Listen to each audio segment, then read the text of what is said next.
Welcome back. We are back with episode 5 of HG Living, Lifestyles of the Locally Rich and Famous. And I can't even believe that we're here on episode 5 and we're welcoming our first guest, Alyssa Liebers with Harvey Goodman here today. Hi, Alyssa. Thanks for coming. Yes, we're so happy to have you on. So happy to have you here. Today, we're going to talk about mindset and motivation, how highly productive people stay mentally strong and stable. So that's definitely a thing that we all use in our lives, especially in real estate, but just everyday life. Mm-hmm. The power you hold over your life is you don't realize it until you actually start doing those things in your life. You know, speaking positively, speaking good over your life, daily affirmations. They sound so stupid sometimes, like when you're saying them out loud in the mirror, but you have no idea the power it holds in your life. Yeah. So yeah. Let's talk mindset first. Yes.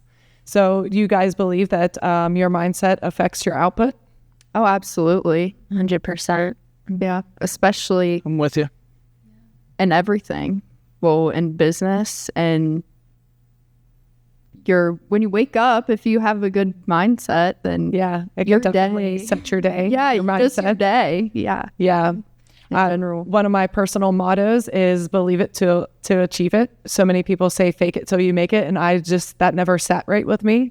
And I'm a big person. If you believe it, you actually can achieve it. So it's one of my own personal mottos that I like to live by, because I do believe if you just believe it, you're going to get up every day, focus on what you believe. And if you just stay the path and stay positive on that, and you deeply believe that you can achieve it, it will come to you. Oh, I absolutely believe that. Then the fake it till you make it. Yeah. No, I say all the time. I tell people all the time, you have no idea. If you say you can do it and you believe, like, even if at first you don't necessarily believe it, but you keep saying yes, and then you really do start like, okay, I can actually do this. You're going to do it. Yeah. There's a real power in manifestation. Mm-hmm. Absolutely. If you truly want something and it's at the top of your mind every day, there's something called the reticular activating system. Shout out to Ed Milet. If it's in the front of your brain all the time, then it's more likely that you touch what you're dreaming about rather than it just being something that's in the back of your mind. Mm-hmm. Yes. And I think that's why like the mantras and stuff work. And because once you start to believe something, then you're going to just start to naturally become it. You can't believe that you're going to become a real estate agent and then not even sign up for the classes and take the exam and, all the things. So once you start to believe that you're going to be something, then you're going to naturally start to step in that direction to become that. So, yeah. And celebrating the small wins as you go along in your journey is something crucial, because if you're just focused on the long-term goal and you don't celebrate the small milestones, then you're not really being present in the moment and being grateful for the steps you do make along the way. Mm-hmm. Yeah, that's something I still have to remind myself of. I mean, I do just love the journey, but sometimes I have to just remind myself to slow down in the moment and just love what I have now and appreciate what I have now, because I prayed for this and I worked so hard to have this right now. So not to get lost in what's next and what's coming, because I'm always so forward moving. Yeah, I think there's steps also in a mindset or in the journey of you. If you can't just wake up every day and say the same thing and not do it. Right. But the thing is, if you're saying you're going to do it, like I said, you'll believe it and you'll do it. You have to take the steps too. Yeah. But you can't always stay ahead. Like, right. What comes next? No, you achieved this thing. Mm-hmm. You sometimes have to take a look back. Like, okay, I said I was going to do this. I am going to do this. And you did it. It can't just always be the next thing. So, but yeah. And our brains and mindset, it's muscle, it's muscle memory. And so to always remind yourself of that in your daily practices and habits, I think, just means so much in that. Well, and your mindset just evolves so much. So in one thing, your mindset could be a completely different way than in another thing you're working on, like in business and in personal life and in relationships. It's all, you can't have the same mindset for every single thing. So, right. What are some daily mindset practices that you guys have to keep yourself positive. And I try to wake up every morning and remember what God's done for me and try to be grateful for the things I do have rather than wishing for more. There's a place to wish for more and to have something to work towards. But like we mentioned, if you're not truly appreciating what you have in front of you, then you're missing the big picture. A couple things that I like to do. One, you said daily affirmations, which feels silly, but once you see them over and over, you kind of believe it, and then you actually start doing the things to make you that. Like, my affirmations, like my qualities as a person in business, and like what I want to be as a wife and a stepmom. And then like when you have those opportunities later in the day where like you have a path you can choose, you're more likely to choose what you want to be. And that's when it comes in. Yeah. Another thing I like to do that I've started maybe like a year and a half ago now is yoga. Not just like the stretching itself, but like it teaches you to be grounded and present. Because I think like you guys have kind of talked about how we're always like, what's next? Like, and it just teaches you to be like present and grateful for what you have. And then it gives you like those reflection moments to look back where you came from and everything too. So I do like that. And then manifesting. I manifest everything. We had a sales meeting a couple months ago, probably now, where we had a lady come in and she was talking about burnout, and I related to the fact that she said some people can never turn off. And I know you guys are the same in that sense. Like your brain's always firing. We can never turn off. And that's been one thing. You got to give yourself time sometimes to reset and to not reset what you're doing, but just give your brain a second to catch up. Yeah, you do yourself an injustice if you keep... So yeah, if you're manifesting something, but you're also not doing the other things to take care of yourself as well. Like if I say today, I'm going to go buy that brand new car, and for the next 5 months, I'm working and I have it in the back of my mind, but that's all I'm doing and not focusing on me, you can also get yourself lost in that. Yeah, and burnout and stuff. Yeah. And two, you work so hard, you deserve to celebrate those wins. You know, like Mason said, even if they're small wins, creating those little steps along the way and celebrating each and every one of those. My first few closings, I mean, I celebrated them so big. I mean, like we went out to dinner, we made a whole weekend out of it because it was like, you know, just those few things. I treated myself maybe a little too much on my first $1 million in sales. Like I didn't really make all that much money, but I went out and bought myself a nice gift because like I worked hard in that, you know, and that was like, I set that goal that I was going to do that when I got there. Yeah. And it was like, looking back, I was really did not make that much money to be, you know, treating myself quite yet. But it was the little wins along the way and the goals I was working towards. So, but I do want to, from the question you asked, what you do every day. So my grandma, my Nana, actually, when she would take us to school every morning, and we all thought it was so stupid and so irritating. But every morning we would get in the car and the neighbors would ride with us, and she would say, "Okay, y'all, good morning, Lord." And we'd have to say 3 things we were thankful for. So every single morning on the way to school, and we lived like 3 blocks from the school. So it wasn't a long drive, but every morning as soon as we got in the car and the neighbors got in the car, we'd have to say, "Good morning, Lord," and say 3 things you're thankful for. And I text her too sometimes, and I say, "Good morning, Nana. Good morning, Lord. I just want to let you know what I'm thankful for, even still today." And that's like a tradition that has carried. And in the moment, I'm like, this is annoying. Like, Nana, every morning, good morning, Lord. I'm like, and I know, well, I'm not a morning person. So when she's saying that, I'm like, oh, good morning, Lord. Now I'm like, okay, let's have a better attitude about it and carry that into my adult life. Yeah, so that's so special. I bet that means so much to her each time that she gets one of those too. She always says, "You made my whole day." So one thing I wanted to build on from what you were saying is when you're celebrating those small wins, a lot of, at least in our industry, and I'm sure a lot of other industries, those wins most of the time aren't just you. Like you're probably helping somebody else achieve something huge too.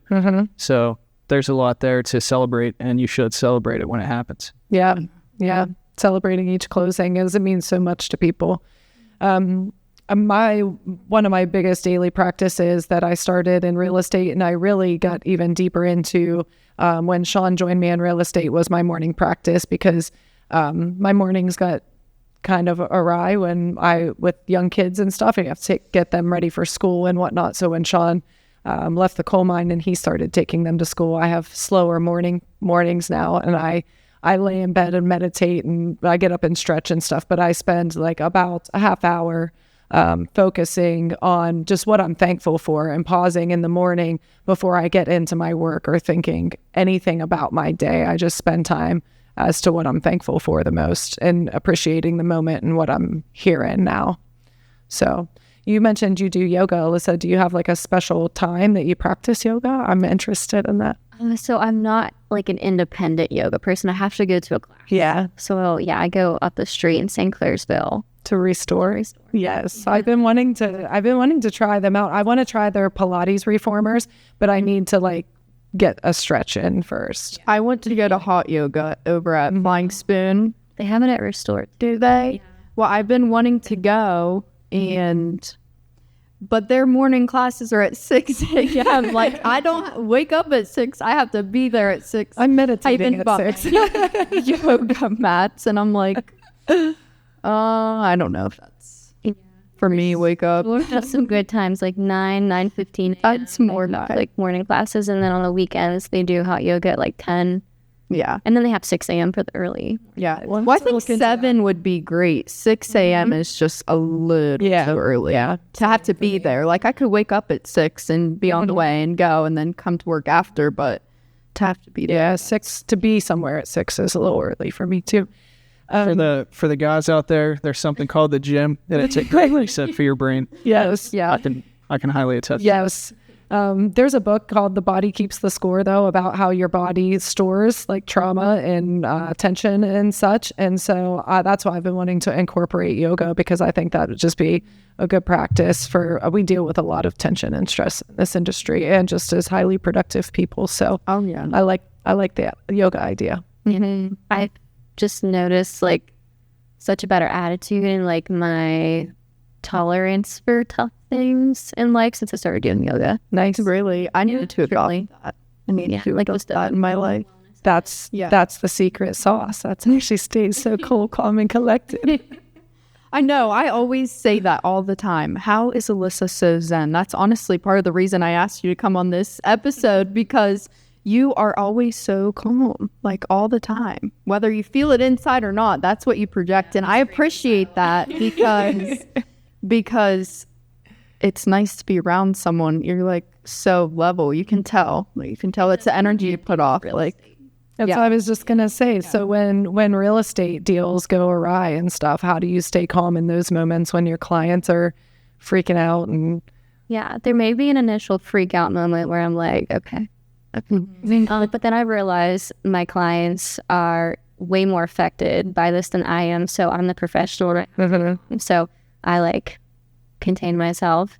And then before I go to them with the problem, I always try to get the whole picture and also try to come up with some solutions and other ways to go about it while I'm presenting the problem to them. Yeah. So that helps, I think. Does that time to process? Yeah.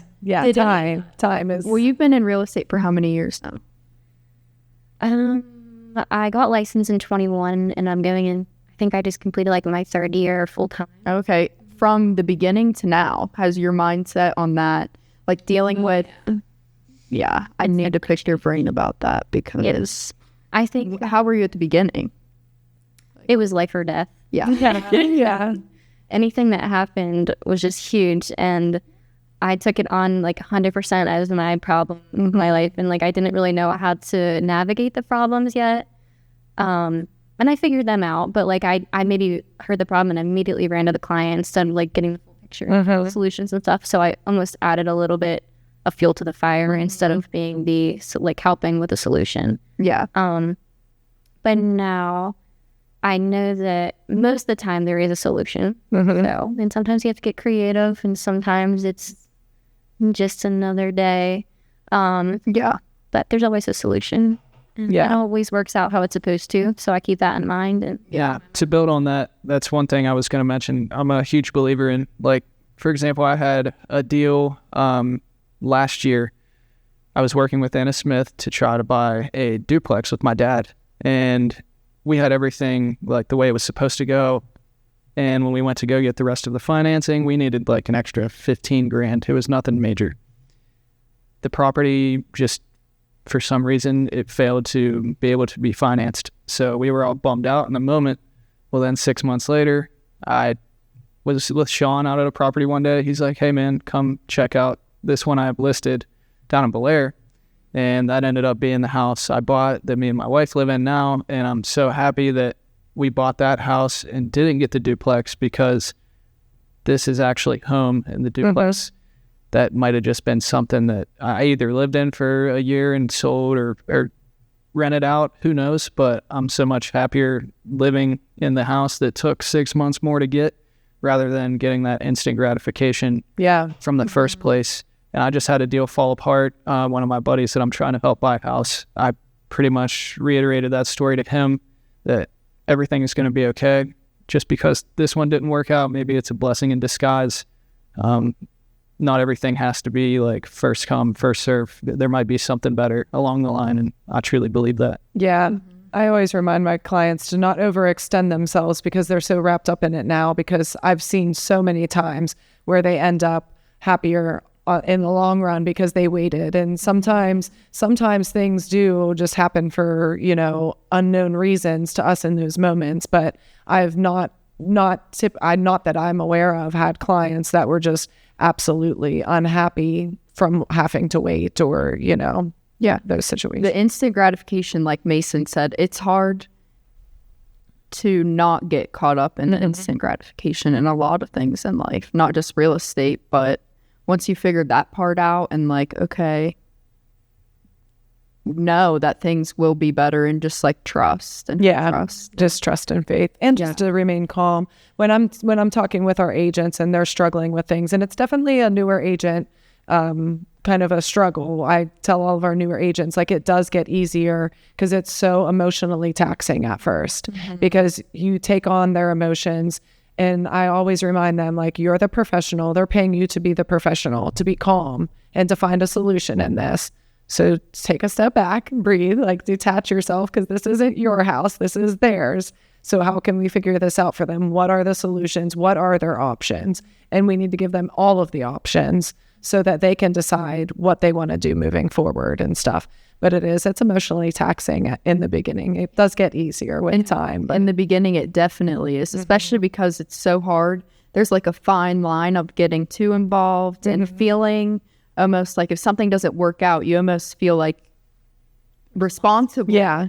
Responsible. So that's a couple things I had to learn, like, okay, like this has nothing to do, like separate the business and the emotions. And it's such a demanding industry. Like, things can blow up at 9:30 at night and you're already half dozed off. Happened to me last night. And so it's not best to, like you said, to jump and call your clients in that moment and wake them up out of bed and drop this bomb on them, when you can wait till 10 o'clock the next morning, call them calm with all the solutions and, give them all the information, and then let them have the day well rested to process that. And maybe even sleep on it for another night if they need to, to remind them to take that time. And there's honestly calm decisions as well. Sorry to interrupt. There's always so many, I've been realizing this too, so many aspects of real estate and the things you go through in deals can be put into your daily life. So they like really all do mesh together, like with the way you handle things emotionally, mindset, like we are talking about now. But I know a lot of us wear our heart on our sleeve, and we get so attached to the clients, and some of them might even be family or friends, and it really is hard to navigate the tough moments when those things are going bad. But you just got to remember to stay calm, like you are the professional. But it is tough when you care so much about who you're working with, that's just part of the job. Yeah. And I think, like you said, it's just reminding yourself and them that everything happens for a reason. It will work out how it's supposed to, and you'll know why what happens. Yeah. This industry has made me such a better person, though, because it's taught me how to deal with such hard things in such a more calm and collected way, and made me a better professional, and just all around has made me happier. Just like I was saying, that our brain, our mindset is a muscle, and so all of these practices that I've put into my business to be a better professional, to be better for our agents, better for my clients, have just also helped me on my personal side of life at home, dealing with my kids. Like I don't really lose my crap with them anymore, even though now that they're becoming like teenagers, I feel like I should more. But it's like when I do go a little bit bonkers, it's more just for the theatrics, to get their attention, to get them to pick up their room finally, because I've said it 25 times, But yeah, it's just all around made me a better person on handling those tough, frustrating situations, and keeping my mindset healthy and positive. I agree. So, yeah. What are some of your guys' favorite podcast or books, mindset books that you like to read or listen to remind yourself of the things we're talking about here? I'm a self-help booker, a self-helper. So I love listening to Audible and self-help books. I have a list of them, but I will say Mel Robbins, definitely. She is so... I think the biggest thing with her is like you have to focus on you to get your life where you need it to be. Like there are steps you have to take in everything, and you need to do even if it's hard, the good things that take time, and the decisions you have to make for you to have a better outlook and a better things happen in your life based off of that. Like really focus on yourself. And her morning affirmations and her high five, her high five, that was something that actually really helped my morning practice, giving that time, that slow time to just have a moment of gratitude every single morning before I start my day, so that I wasn't starting my day off, because as soon as I'm like up, I could go into a tangent and get stressed out like immediately. That's another thing too, is don't let people take that from you. So once you've done the groundwork of, okay, I'm going to be this X, Y, and Z, whatever you're working on for yourself. Let them. I haven't read her newest book. Yeah. I like that theory, and I'd like to read it. I need to put that in my Audible library. Let them, but I like that, the idea of that, let them, because especially the way the internet and social media is today, we cannot control people. If somebody else has something negative to spiral out on, let them. Absolutely. The biggest one I have for you guys, I mentioned him earlier, Ed Mylett. When I was about 19, I started listening to him, 24 now. So over the past 5 years, he has like truly transformed the way I think, and I give him so much credit for changing the direction of my life. I recommend him for men or women. Like you can learn so much from watching his podcast. There's a lot of good tips. Like Chris mentioned one time, how he breaks his day to like 3 8-hour days instead of 1 24-hour day. That came from Ed Mylett, and how you can structure your day to get more done, but also staying present in those 8-hour increments. Another one that's good is Bedros Keuilian. I love listening to both of those two. Bedros is good, especially for young men and trying to navigate how you can reshape your mind as a young man moving forward. So I highly recommend listening to either of those two. They've really helped change the direction of my life. Yeah, that reminds me. Right now I'm reading it's The Power of Habit by Charles Duhigg. And it talks a lot about like muscle memory of habits and what your triggers are for habits. I'm only on chapter 2, so I don't know this one as well.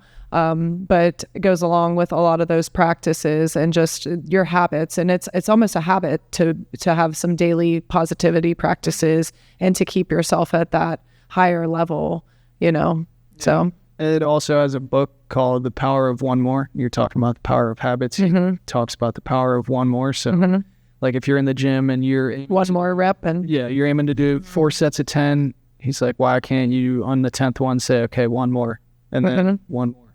Yeah. If you're cold calling, one more. Yep. whatever you want to put that into. Every no is one more step to yes. Yeah. Usually the power of one more is always a good thing. Yeah. What about you, Alyssa? The first podcast that I got into with mindset that I really liked was his name is escaping me, but Mindset Mentor. And I related to him because I like the emotional aspect of things. I'm more of an emotional person. And I think like people that have a rough upbringing, like that can make the best people. Mm-hmm. And so I really liked listening to him. I thought he was really relatable. I looked that up real quick for you. Rob Dial. Oh yeah, I like him. Yeah, I'm gonna have to listen. And like I said, it's like the emotional. I know there's a bunch of influencers out there or speakers, and they all kind of have different styles, and some people might gravitate towards different people. So I like him. Yeah, I like that. To look him up. It says he focuses on motivation, direction, and focus, blending psychology, neurology, and cognitive behavioral therapy to help listeners master their mindset. Oh, I actually do love that. I think I might have saw him. What does he look like? Well, you don't have to show me now. Yeah. But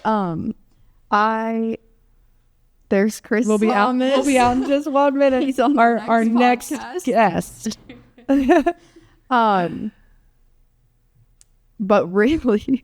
But really, to go off of what you said, yeah, like knowing the personality types of people and how to deal with them in your life, or how to even deal with yourself. Yeah. Like ADHD, ADD, all over the place. That's me. I'm a chatty Cathy.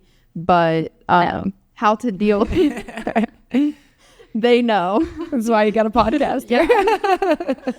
But and how to deal with myself, like with that, like how go through the steps. Okay, I'm being aware of what I'm doing. Yeah, that's why I'm loving the Power of Habit book that I'm reading right now, and I'm definitely going to follow Rob Dial because I love listening and understanding people, like talking about the power of mindset, but then how that actually directly relates to our neurology and how we all operate as humans and psychology and all of that. And it does help you on how you're handling your clients, because you can recognize different habits and triggers in people and help them better navigate situations, you know. Another really good habit book is The Atomic Habit. Teaches you habit stacking. It's a good one, and it's a really good one if you're trying to create new habits or add in little habits. It talks about habit stacking, and so like if you get up in the morning and you have a daily practice already, but you wanted to do yoga, and so to adding that directly behind and in front of something so that you can't forget it, and like putting your yoga mat right next to your toothbrush. So, right after you brush your teeth, you're going to do yoga. I need that. Yeah, I need that. The Atomic Habit. Good. No, you're great. One thing I wanted to build on from what Alyssa was saying is those people that do come from rough upbringings, just remember you're one step away from changing your reality. That don't fall victimhood to your own mind. Mm-hmm. You're always one step away from creating something different, and celebrating those small wins along the way can really help you get out of that situation that you're currently in. So just keep going if you're down. I mean, those things are temporary. Yeah, the world changes every split second here, you know. They can't even release all the technology that they're creating because we wouldn't even be interested in every little upgrade that they'd give us, you know. So yeah, just keep going. Just get through it. I think like your past doesn't define who you are, where you're going. So that's where mindset I think comes in. Yeah. Even just if you had a bad day yesterday, I know it sounds so stupid and you've heard it your whole life, but seriously, that's how I think of it. I might have crashed out yesterday and been, or I had a bad attitude for a couple weeks at work, and I called Lyndsay on my way home one day, and I'm driving and I'm like, I'm sorry. She didn't even say anything, but she probably wanted to, like, I'm sorry. I've been having a bad attitude. Like, I need to change my outlook on things. I will come to work tomorrow. And being aware of being aware of how your own emotions and your own reactions to things, and shifting that. We all grow through it. I think that's what's so special about our company too, is that we've all been through so much. So it's like when you're having a moment where you're crashing out or you're down or whatever, there's somebody around here that's going to help pick you up and remind you, like, what such a good life that we have, and what a good community that we live in. And there's a positive way for you to go and get involved and pick yourself back up, you know? Yeah, absolutely. So, like you were saying, not only being aware of That's the biggest thing. And that's huge. Once you Awareness, self-awareness. Yeah, once you can self-reflect and be aware of when that's happening, that can truly help you start to move in the direction you need to fix that problem. But if you're not aware of it, hopefully somebody around you can say, hey, you need to fix this, or your attitude needs to change, whatever's going on. Hopefully somebody's there to care about you enough to say, hey, fix this, and you can take the action to do so.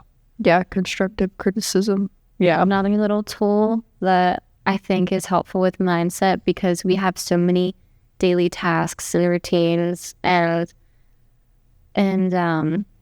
so many like little annoyances. But if you change the attitude, like, oh, I have to go to the gym, it's like, oh, I get to go. You get to. Yeah. And then once you do truly think about it, like, you could have a totally busy schedule. It doesn't let you go to the gym, and then you never go to the gym, but you get to. And like, Or you could be in a situation like some people aren't even able to walk anymore, and you get to walk on your own 2 feet, and that's just something to be grateful for, that you can get up out of bed. Like, somebody always has it worse off than you, and you should always try to remind yourself of that. Like, hey, I am truly blessed for what I do have in life. So you get to do these things. You don't have to do these things, and it's not like a burden to you. You get the opportunity to do these things because you're able. Yeah.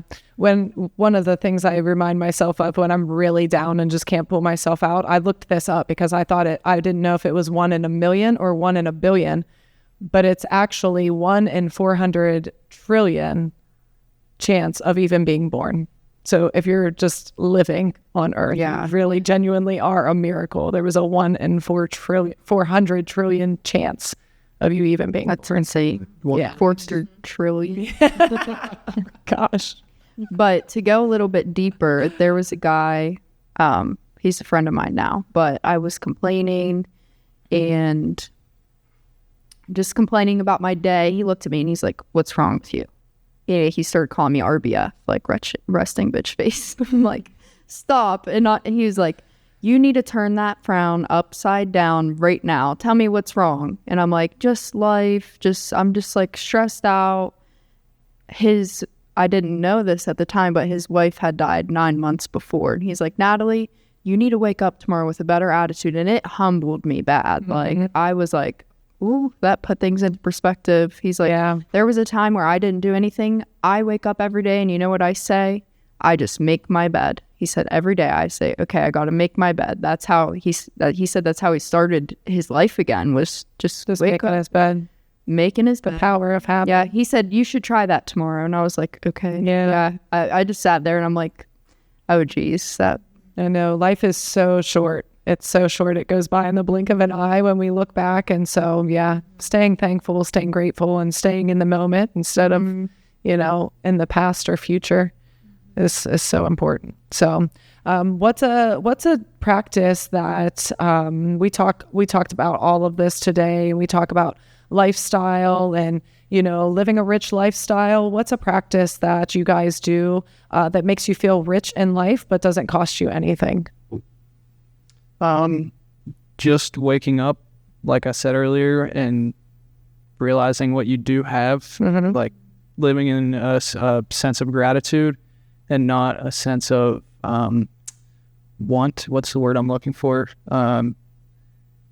When you're wanting something more than what you're grateful for is what I'm trying to say. Like, living in the sense of gratitude is how I stay in that mindset.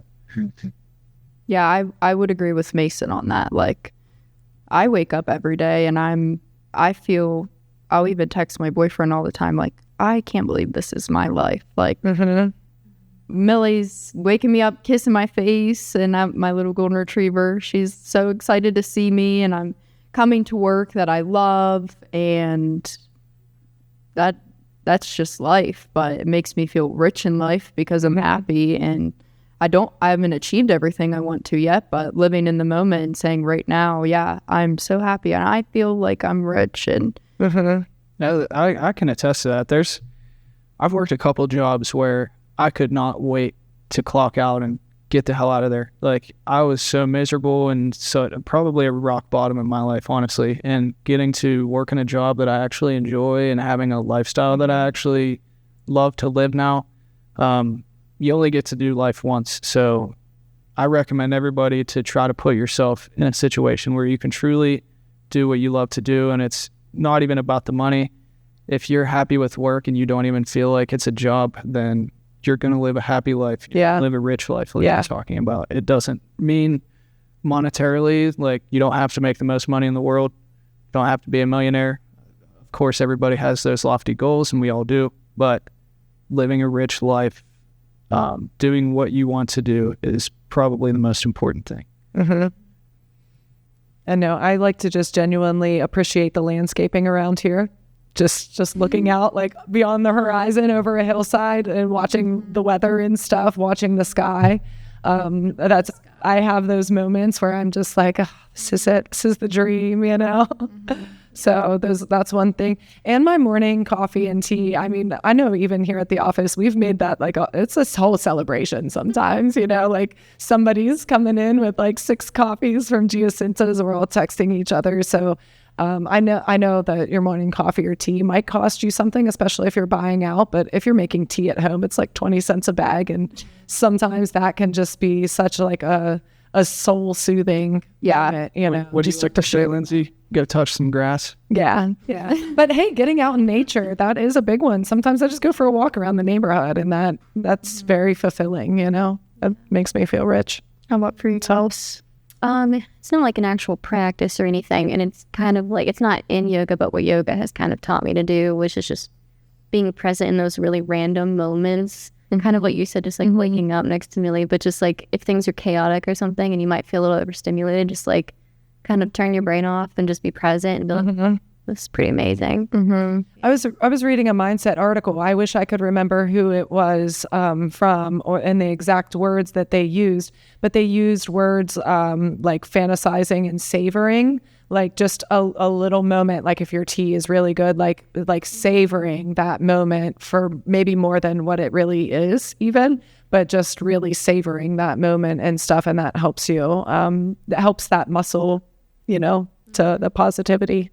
Yeah, definitely. When I was living in Myrtle Beach and working at the resort I was at, I would, after my shift was done, I would go down to the beach and just walk the beach, look out into the ocean and be like, damn, this is real. Like, I actually get to live here every day, and not a lot of people get to have this opportunity. And that really, like, not that I wasn't humbled before, but it humbled me to just look at the vast ocean. And I'm just a little speck compared to the vast ocean out there. And that was a practice that I like to do all the time, just walk up and down the beach and kind of reflect in my own thoughts and be grateful for what happened. The river brings me that type of too. Oh, absolutely. You know, that type of peace. So it's scientifically proven if you're around water that it brings more of a sense of that to your mind. Boosts your chi. I can attest to that for sure. I get that with the ocean, but I just can't get that with the river. Alyssa. Wait, since you're from Pittsburgh, which river were you near?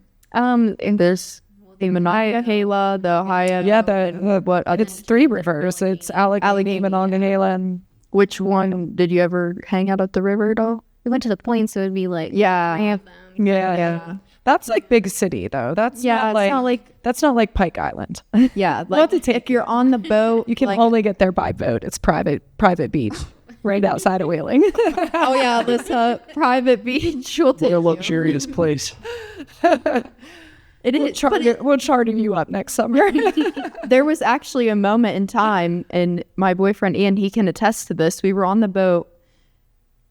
We didn't get out on the river until like July this year. And I looked at him while we were out with my grandparents, and I just looked at him and I said, I think this is the happiest I've been in so long, just looking at the river and the water and just, I don't know. It really is true. I believe that. I believe that. Nice sunset on the Ohio River on a boat night. Nothing hits better. No, that's the best. I like floating under the strawberry moons late in the summer. Yeah. We'll make you a boat. Yeah, we will make you a boat person. I'll have to go. HG party on the Let's take the HG Living podcast to the river next year if we can make us mobile. Podcast on the boat. Well, we just added 2 mics, so we can go mobile next, right? Yep. All right. Well, this was a great episode. Thank you so much for joining us, Alyssa, and sharing your insights. And so until next time, we'll catch you all later.